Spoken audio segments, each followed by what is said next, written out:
Ang pagiging mabuting tao ay isang patuloy na proseso ng pag-unlad at pag-aaral. Narito ang ilang mga hakbang na maaaring makatulong sa iyo.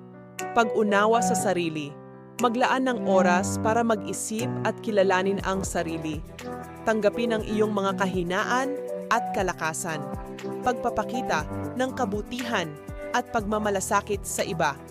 Maging mabait at magalang sa lahat ng tao.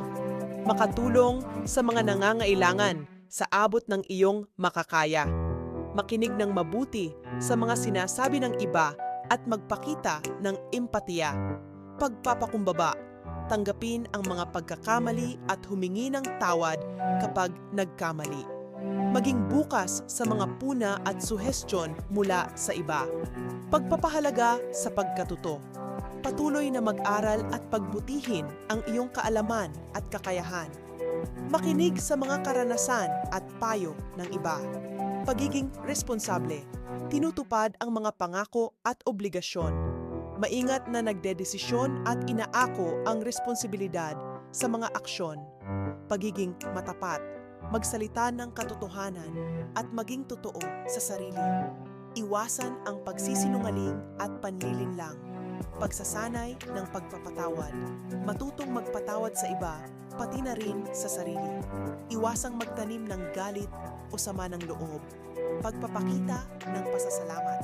Maging mapagpasalamat sa mga biyayang natatanggap. Ipagdiwang ang maliliit na tagumpay at pagpapala. Pagkakaroon ng disiplina. Panatilihin ang mga positibong gawi at disiplina sa sarili. Iwasan ang mga bisyo at gawain na nakakasama. Pagmamahal sa kapaligiran. Mag-alaga ng kalikasan at igalang ang lahat ng mga nilalang. Sa pangkalahatan, ang pagiging mabuting tao ay nangangailangan ng pagsusumikap, pag-unawa at pagmamahal sa sarili at sa kapwa. Tandaan na walang perpekto.